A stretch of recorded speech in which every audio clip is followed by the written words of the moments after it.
Yeah, listener, well, you probably have heard me talk a lot about the mismatches UFC makes between fighters from organizations for their debut in the UFC, and it seems they do it very vindictively.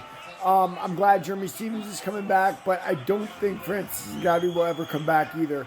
To say nothing of, I mean, he just had that thing in Cameroon where I guess he hit a girl with a motorbike and killed her, so I think for a little while we're going to have Francis on his back feet. Certainly no UFC return out of it. What do I think about Sandhagen Figueredo? Listen, I remember, was it in China, Peter Yan versus Figueredo? I said, this is like the smart man's fight. Like, you want to see this fight.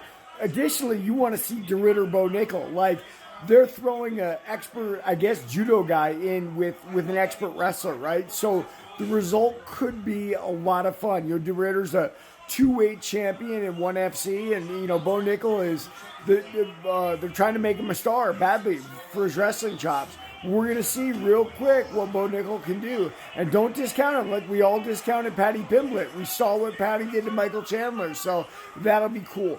Davidson Figueredo versus Sandhagen. Listen, man, I knew the Peter Yan fight was going to be competitive. I thought Yan would win. Figueredo Sandhagen, I don't know. I mean, a part of me wants to say Figueredo because of the championship experience against Brandon Moreno and many others in the flyweight division.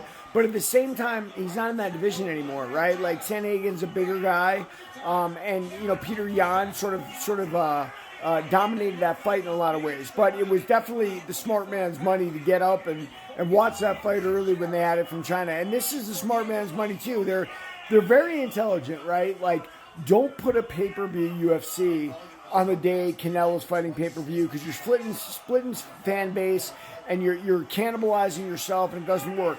But if you put a sleeper fight like a purist fight like Sandhagen Figueredo, you may get some of those MMA mainly guys to watch that instead of paying for the pay-per-view.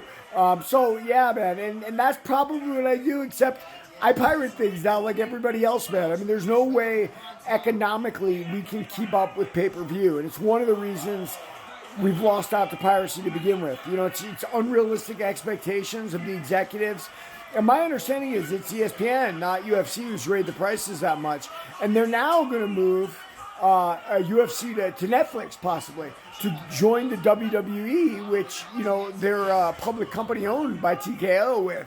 So, yeah, that'll be cool, man. I can't wait to see that. You know, free MMA, and we're constantly coming into new eras, man. Just like when you think something's set, it changes. Remember Spike TV? Remember Fox? Then ESPN? Well, ESPN's about to go too. Yeah, great fight, mister. I can't wait to see who's going to win. I have no idea. Everybody read my book, Warrior.